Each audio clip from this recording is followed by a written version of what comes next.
evening. It is being hailed as an historic day in the mountains of eastern Kentucky. Nearly 4,000 people turned out to watch as state fish and wildlife officials released 7 elk into the woods. This is a story about the knockout punch from the underdog. It's a story about the highest of highs and the lowest of lows. It's about family and traditions, and it's about righting the wrongs of our past. It's a story about accomplishing what some say was impossible. And for me, it's a once-in-a-lifetime chance to experience all of it. It's like hunting elk in Vietnam. It's thick, and it's nasty, and it's hot, and the mosquitoes are horrible. Hunting elk in Kentucky is not easy. Here are 2 little-known facts about Kentucky. 95% of all bourbon is produced in Kentucky. The Bluegrass State also has the biggest elk herd east of the Mississippi, which is interesting because just up until about 20 years ago, the eastern elk was extinct. The reintroduction of these elk has been one of the great conservation success stories of our time, and the elk in Kentucky are in huntable numbers. But getting one of those elk tags is like getting a Willy Wonka golden ticket. Somehow, I managed to score one, and now I'm in Kentucky to hunt elk. My guide through this adventure will be Trinity Shepard. Trinity has hunted these hills his entire life, and the night I arrive, he and I set up camp and get ready for the first morning's hunt. You ever have one of those moments where you're a complete idiot? This morning I had one of those. I'm on a rifle hunt in Kentucky, like my dream hunt, and I didn't have any Hunter Orange with me. I forgot it all at home. Luckily, Trinity has a 2XL vest or an XL vest, this bank robber mask. I may not have a stylish orange, but I've got something. Damn it. I'm hunting the area in and around Martin County, Kentucky. And in this part of the world, coal is by far the biggest resource. For the families of this area, the coal mines have constituted a way of life for generations. Today, the coal industry is not as robust as it has been in the past, but there's now something else in these hills that has inspired and helped many of the locals, and that is its elk herd. Trinity and I hiked our butts off on day 1, with no luck, but we did have fun. The elk might not be here, but at least I look good. After more than a century, elk are once again roaming the recreation area. It's a project we could not have undertaken without the $900,000 commitment from the Rocky Mountain Elk Foundation. Although there were tons of people that were all for elk being reintroduced into Kentucky, many farmers in Kentucky were against this plan. They feared that elk would destroy their crops and damage valuable pasture land. The solution were the coal mines of eastern Kentucky. When strip mining is finished in an area, the cleared land is replanted in prairie grasses, and the nourishment of these lush green meadows, combined with the thick hills and hollers that surround them, created prime habitat not only for elk, but for dozens of other species. And so several counties of this area in eastern Kentucky were chosen to be the new home of Kentucky's new elk herd. It all started with 7 elk being released in front of thousands of people. And today, the elk of Kentucky have turned into a sustainable resource that numbers over 10,000. On the second morning of our hunt, Trinity and I finally get a bull to bugle. Trinity sets up behind me and starts calling, and me and my brand new blaze orange hat, well, we get set up too.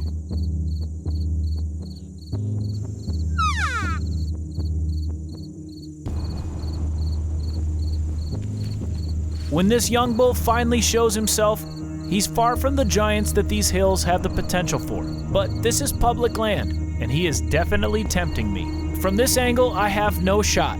Then the wind swirls, and so does he. I stand up for a better vantage point. Trinity keeps calling. This guy is looking for love, and he comes back.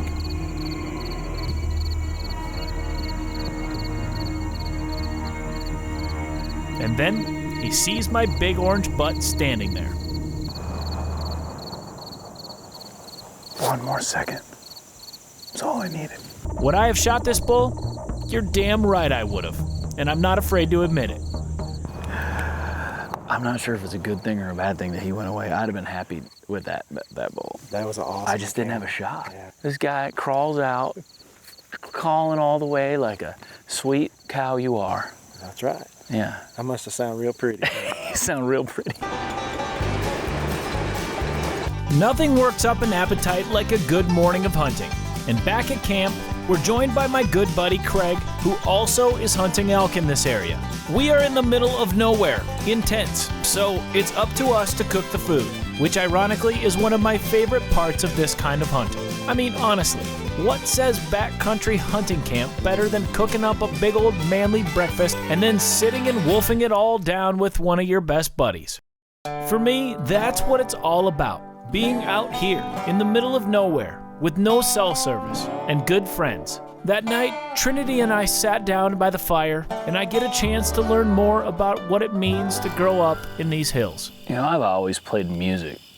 You don't have music, you have these hills. You know, I was brought up in the outdoors ever since I was 6 years old, and a lot of people look at the outdoors, look at hunting, fishing, camping, all the stuff that comes with it as a hobby. It's not a hobby for me, it's a way of life. It's always been a way of family, it's always been a way of tradition and culture. If it weren't for coal, what would this area be like?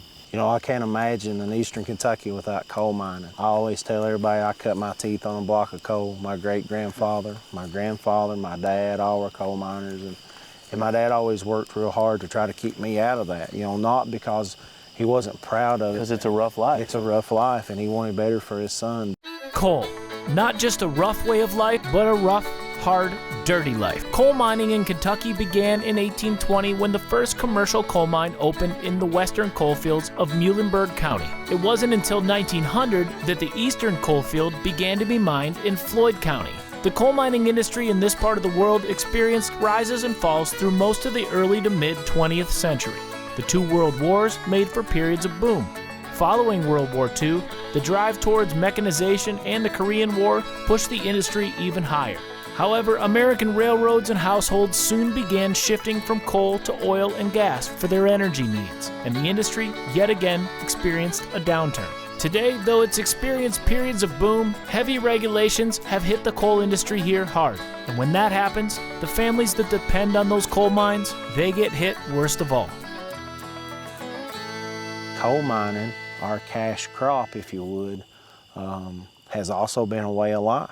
You know, it's been something that's been passed down from father to son, father to son. So people take pride in that. The elk have offered a whole nother kind of industry in a way. It's a new resource for people. It's a new way of life. We've been given a second chance with this natural resource. We messed up the first time. We've got a second chance to make sure we don't do that again. That feels good. Yeah, it feels real good. Yeah.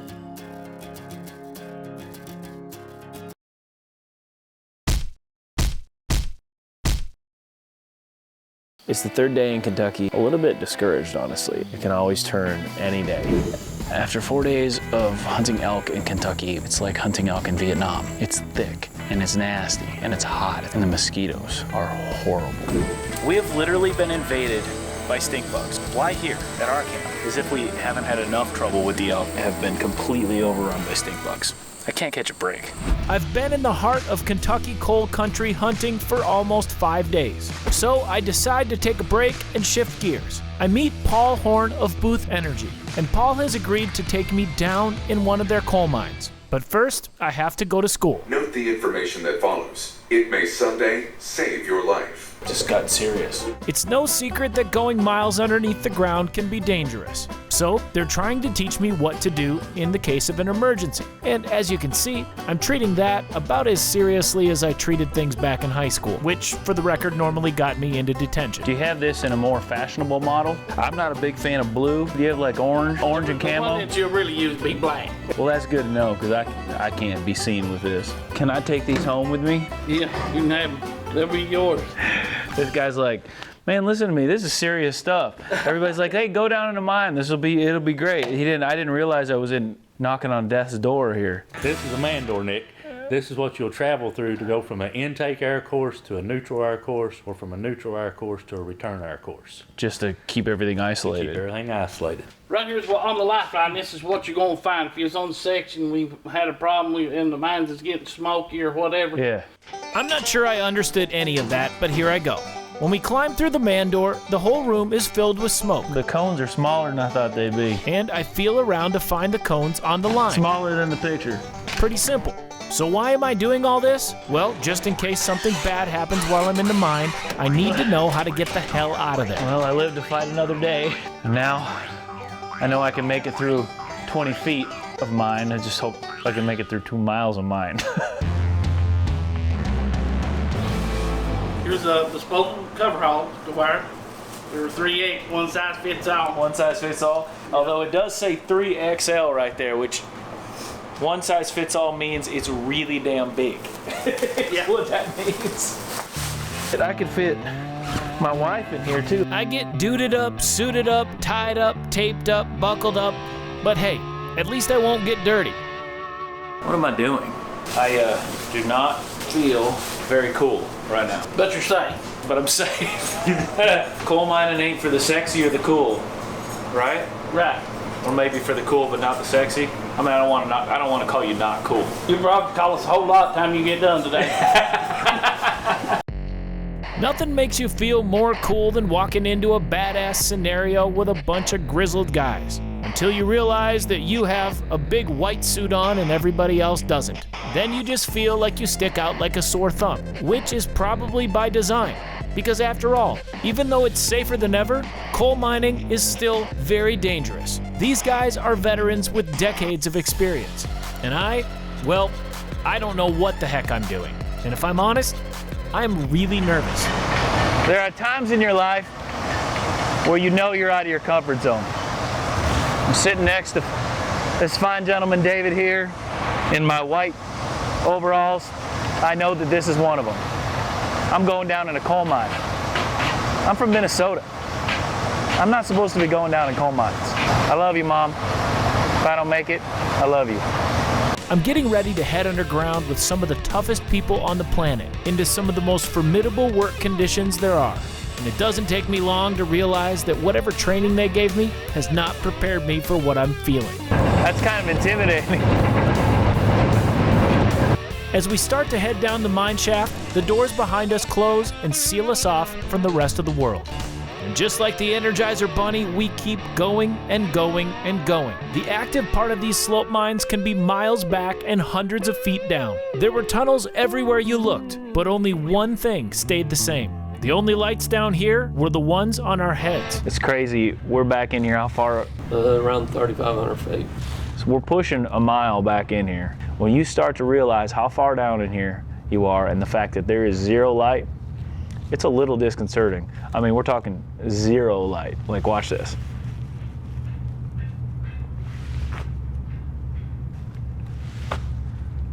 That's a little freaky.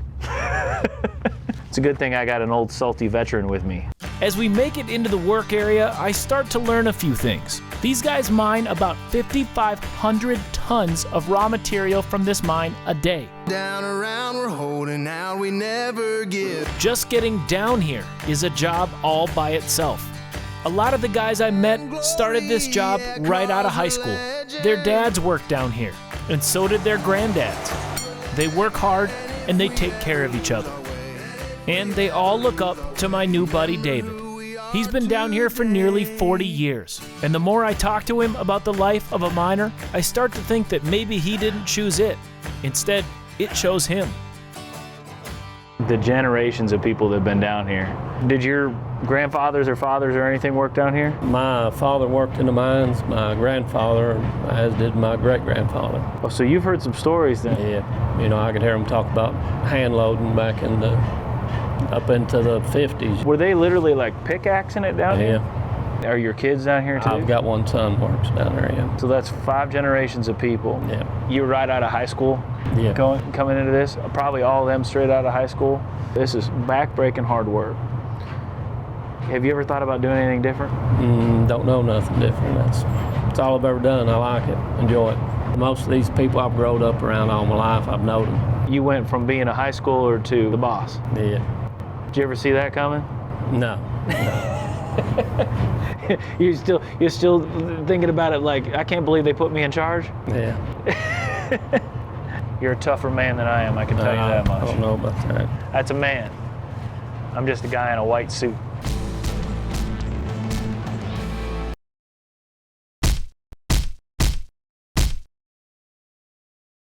There's roughing it, And then there's roughing it with Craig. Craig brings a generator, a Keurig, some Founding Fathers coffee. He's got a giant tent with another giant tent over it. He even brought way more dish soap than he needs. You know, this is day 10, and you're wet and cold. Do you want coffee? I do want coffee. It's been raining all day, and Craig just shot a bowl, so I'll be nice to him.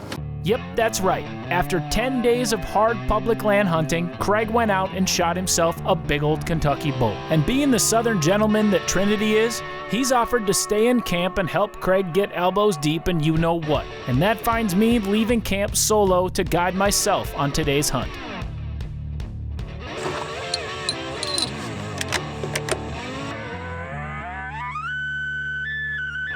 I've got a bull bugling right over here, like 300-400 yards just down the holler here.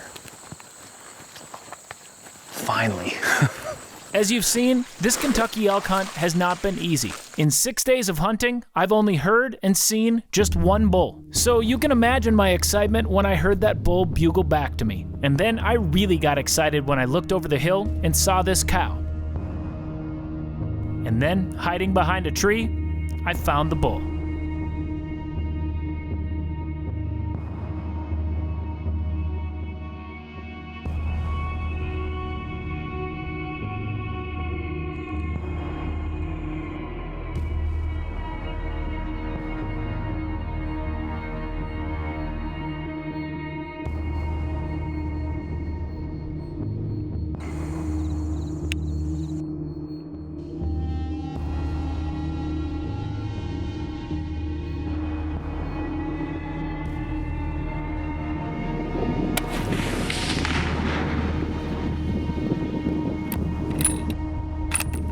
I was amazed that this tough old guy could take a 200 grain Federal Premium straight to the Boilermaker and keep walking.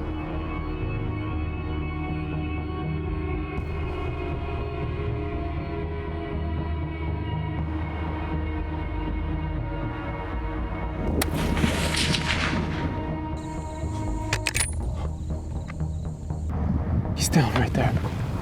6 days of grinding. It's been hot. Mosquitoes, thorns. I'm in Kentucky. I just shot an elk in Kentucky. Not Idaho, not Montana, not Wyoming. Kentucky. I am rarely the speechless type, but I am at a loss for words right now. I mean, this has been the most incredible experience. It's been tough. It's been a tough hunt, but it's nothing compared to the journey these elk have been on. I mean, we wiped them completely out in the 1800s, and now we brought them back. And the people here and the stories of these hills and these hollers and the culture and everything, I think it's one of the greatest stories I've ever heard. Think about this for a second. I just shot a bull that could very possibly be a direct descendant of one of those original 7 elk that were released in 1997. Suddenly, I've become a part of this Kentucky story too. What have I learned on my East Kentucky journey? Well, for one thing, these elk have made a big impact on the people here. I've also seen that there is a way of life that is changing before our eyes. It feeds and clothes families, and for many, it's the only way of life they know. It's passed down through generations, from father to son, and it keeps them grounded and gives them a feeling of pride and accomplishment. Inevitably, time and technology changes everything, and the life of a coal miner is no exception. Regardless of where things are headed, I've learned that the people that work in these mines have a dirty, hard, back-breaking job. And with that said, they're also some of the most friendly, gracious, positive, and humble people I've ever met. And I can tell you this, if just a little bit of Eastern Kentucky could rub off on the rest of the world, well then that world would be a better place to live. A miner's got to eat, right? Of all the things I expected to see in a mine, a microwave was not one of them. That's awesome.